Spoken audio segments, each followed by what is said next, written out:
I stand before you as an imperfect person who strives to be at one with all living things and the Creator of it all. I've made many mistakes and regret my failure at not ending this war sooner.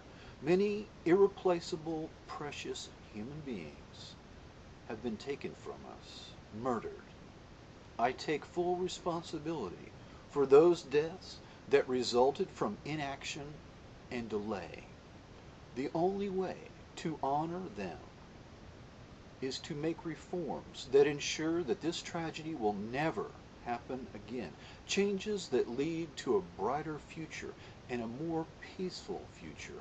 The struggle ahead is clear cut. It is urgent. The people of the world must join hands together and act in unison as one people. A million voices with a single cry, freedom. A great wind prepares to blow, a storm not seen in our lifetime. We want our birthright. We demand our freedom. The perfect storm is coming. The towering wave prepares to sweep away the tyranny of evil men. A storm of protest. After the great wave has swept away all the evil men who have committed these crimes, when the criminals have been caught, when the armies have been disarmed, then it becomes time to look back ever so briefly. Then all eyes must look ahead.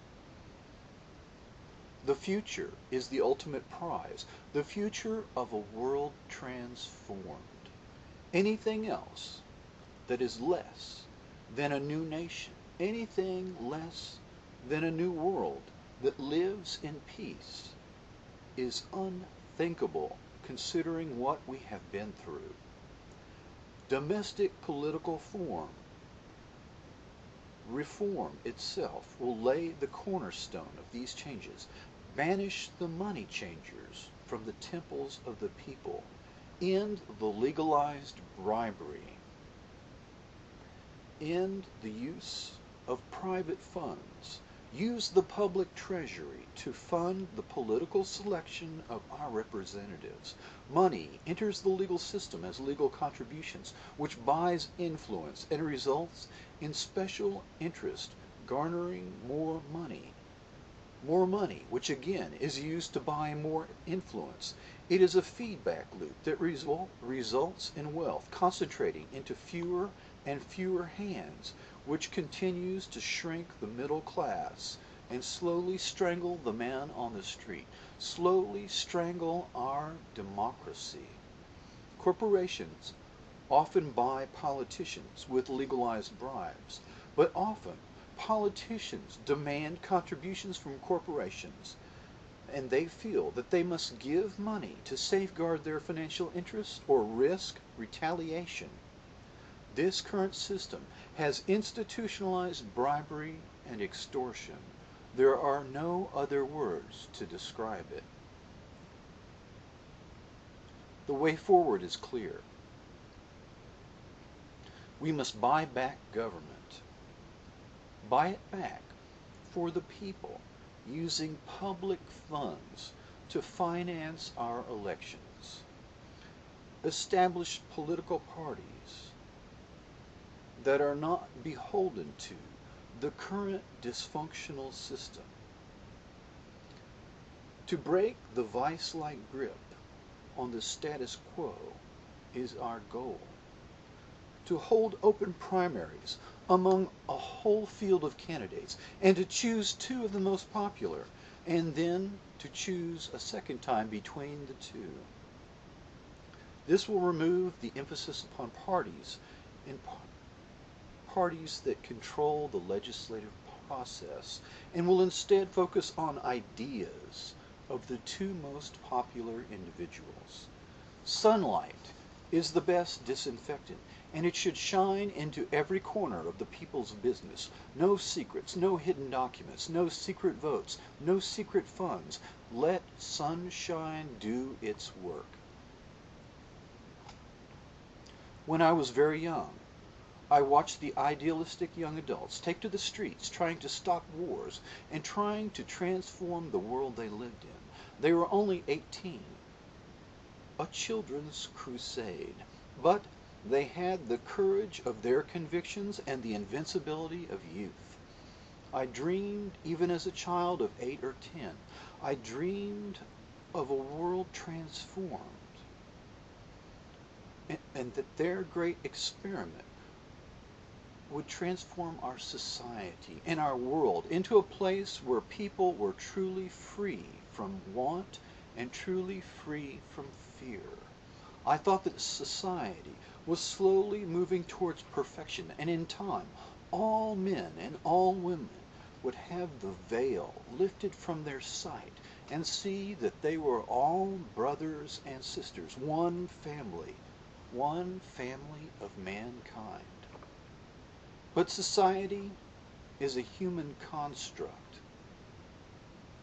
and all the works of mankind are imperfect, and the dreams of youth fade in the cold reality of a harsh existence. Some of these dreams were realized, and many remain unfulfilled. Visit the graves of our prophets and read the inscription written there in the hard, cold stone. Come, let us slay the dreamer and see what becomes of his dream. We are a people still in search of our future, people in search of a society, people in search trying to fulfill the promise of America, attempting to create a more perfect union, a society in which all of us are given an equal chance to succeed, a level playing field. Our world that we have created is one of innovation and constant social change and constant technological change. Traditions give us comfort, but we long for the comfort of memory of the past, but we willingly suffer the pain and discomfort of constant change to bring about a better future, a possible future. Our nation has a positive vision of the future, and this belief in a better tomorrow guides our hearts and our hands. We have made mistakes along the way. We are not perfect, but most of these mistakes were largely mistakes of the heart. At times, our idealism was used against us to wage wars of conquest, but the people reject the idea of empire. Americans have always viewed themselves as defenders of freedom and defenders of the weak against the strong. The future that we seek to realize is a singular vision that the people in this imperfect world can believe in. Private interests and foreign entanglements have been our worst mistakes and greatest danger. We must not ignore the wisdom of the common people. We must not ignore the people. Today, to do so is to violate our political heritage and to court our greatest danger. Many mistrust and fear their government, and today many feel that their voices are no longer heard. Today there is a feeling across the land that other nations of the world are in the process of passing us by, a sense that money and power have become firmly and permanently entrenched into the hands of a corrupt elite. And if our nation is ever going to break out of this downward spiral, it must be now. Who among us speaks to the common good and the greatest good for the greatest number. Many voices seek to divide us into separate camps, all the better to subjugate the whole by turning one half against the other. Will we let them divide us? Will we be so blinded by words, that we cannot see that each person loves their country, loves this world, wants it to succeed, flourish, flower, and grow? Each person cherishes their children's future. We cannot retreat to the past and to live in a safe nostalgia of an imaginary perfect past. We cannot go back to the 19th century. We must face the future together and tame the strife and chaos of a chaotic world on the brink.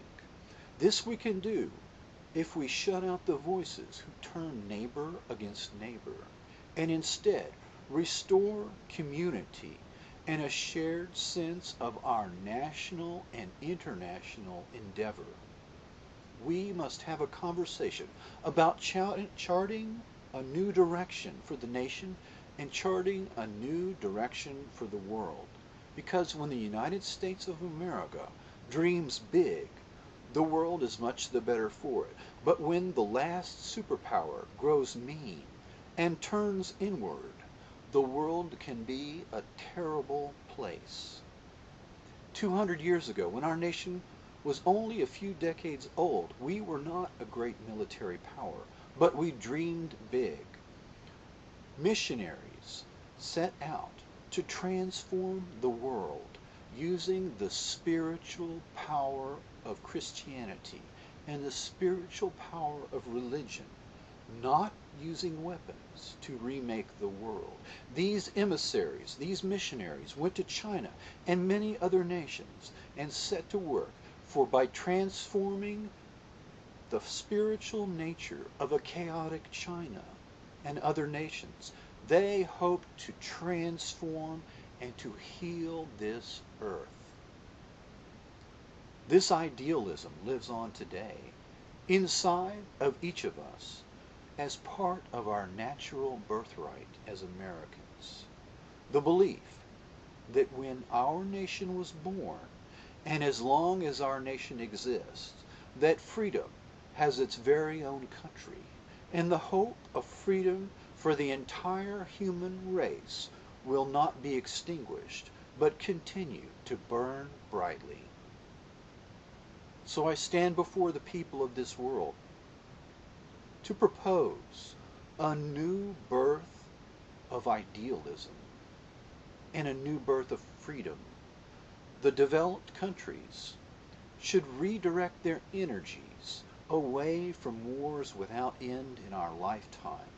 Redirect their energies and begin an initiative to end disease, to end hunger, both at home and abroad, and to decode and preserve our natural world in a humanitarian and scientific initiative. There will always be conflict. There will always be strife. But through collective security agreements and robust international courts to enforce the rights of man and to mediate disputes, we, the people of this good ship Earth, will turn our energies away from war. I propose that the world begin to phase in this scientific and humanitarian initiative designed to end hunger and disease as we know it, and to decode and preserve our natural world for the future generations.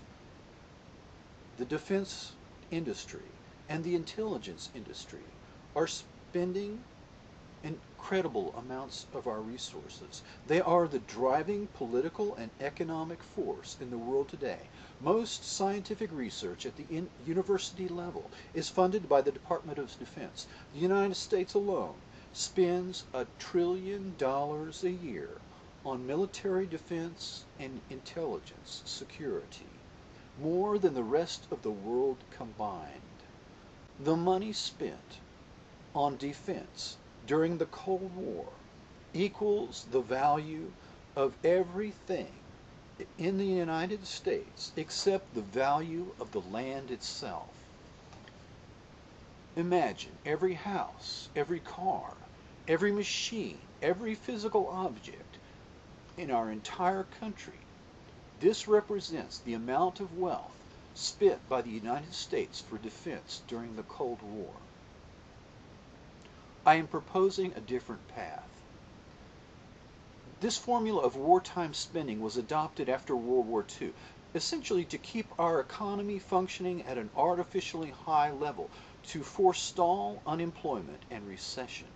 The historic means of securing our people from foreign threats was defense spending on weapons of greater and greater destructive power. In the nuclear age, the creation of weapons technology and weapons of greater complexity and greater destructive power do not make us more safe. The nuclear arms race was a race that led nowhere. On more than one occasion, the United States and the USSR came close to destroying each other in a nuclear holocaust. The world is changing. The world is changing to a multipolar world, meaning a world of nations that are more or less equal. This new reality is similar to the world 100 years ago.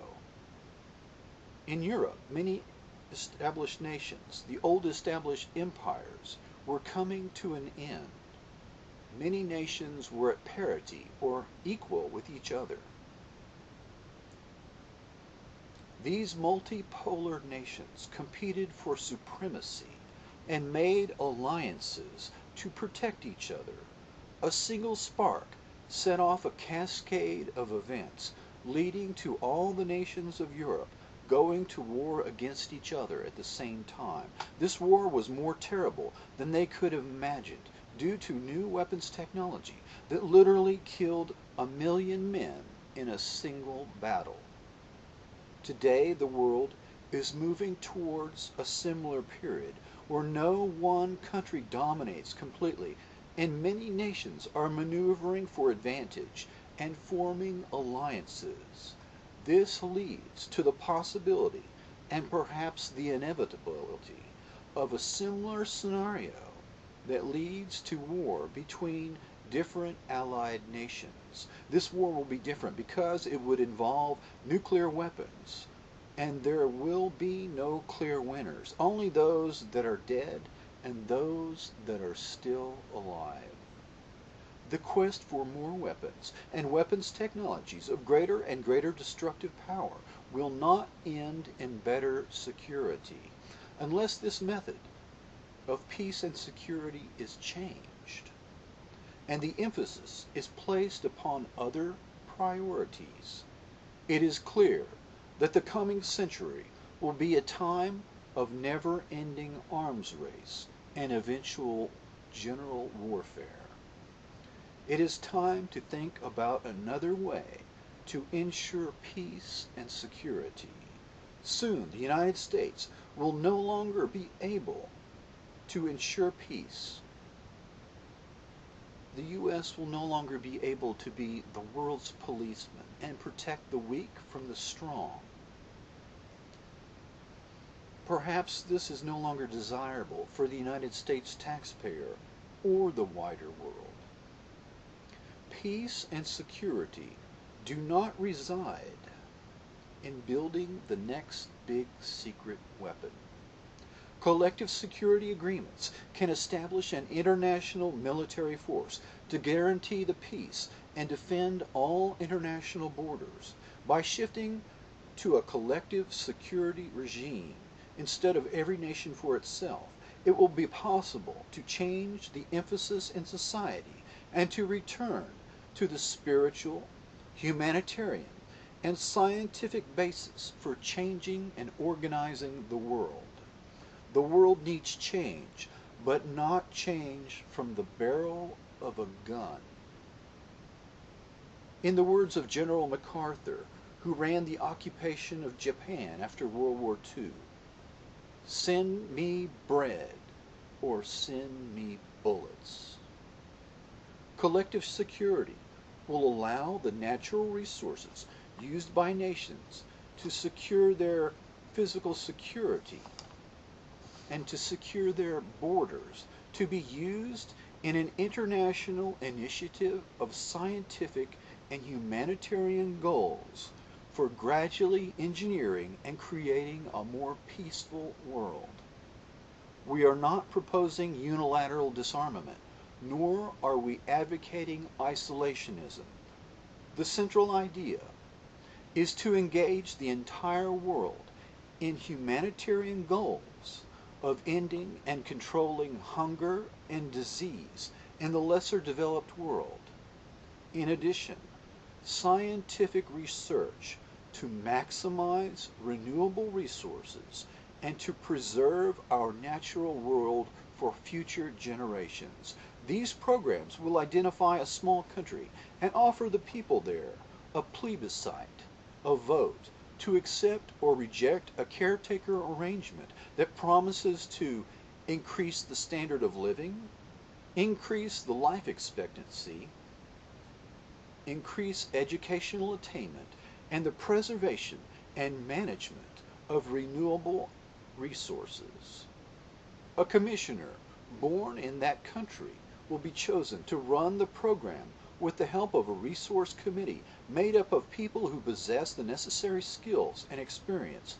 The program will be coordinated by the United States and other developed nations, including government agencies and non-government agencies and organizations. The basic concept is similar to the practice of buying failing companies, replacing the dysfunctional management and turning around the dysfunctional corporate culture and the practices around which resulted in failure, and this resulting in future profitability and a more efficient organization. Ideally, the initiative should begin within the smaller nations themselves. And this program should begin under optimal circumstances at first, within a small nation, with secure borders, no internal strife or warfare, and a sufficient baseline of resources to fund the development program. This rather slow and ponderous method will emphasize real quantifiable goals and use the success stories to motivate other nations to participate in this program. There are nearly 200 nations on Earth, and it may seem that this process would take too long. But after the initiative has proven itself successful, then a tipping point will be reached that confers universal acceptance and participation by the people of many nations. The central idea is to gradually engineer a more peaceful world by alleviating hunger and disease and spreading democratic republics.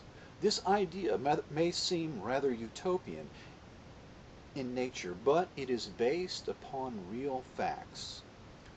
Nations with populations of 100 million or more are not practical clients due to the economies of scale.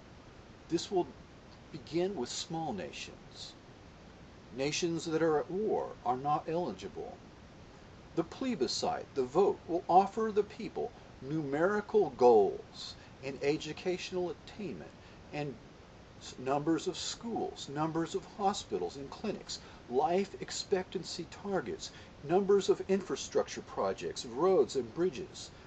In short, the international community will be offering clear numerical goals and packages in exchange for limited control for a defined period of time. The relief from starvation, the relief from poverty and ignorance will not by itself magically transform the world into a utopia, but it will reduce the background noise of chaos and drain the swamp that breeds animosity, hatred, and revenge. The United States of America orchestrated the Green Revolution in the 1960s, and our agricultural science allowed larger populations to feed themselves and to escape famine. The new initiative will give people a choice of what kind of country they want to engineer with real numerical goals and results within a finite period of time. This means of pacifying many different countries. This means of pacification is many times less expensive than attempting to do nation building in war zones after the situation has collapsed to a critical state, and the United States of America by itself cannot succeed, nor can the international community by itself, without the participation and leadership of the United States of America, succeed. The world needs our leadership, and the U.S. is a nation that needs a new mission besides being the world's policeman or the arms supplier to the world. Weapons of mass destruction are now more easier than ever to acquire and use. The only effective manner of securing the peace is to make a world in which people do not feel driven to carry out terrorist attacks and attacks using weapons of mass destruction to accomplish mass murder. Let me please quote the famous pacifist, General Dwight D. Eisenhower. Every gun that is made, every warship launched, every rocket fired signifies in the final sense a theft from those who hunger and are not fed, those who are cold and are not clothed. This world in arms is not spending money alone. It is spending the sweat of its laborers, the genius of its scientists, the hopes of its children. This is not a way of life at all in any true sense. Under the clouds of war, it is humanity hanging on a cross of iron.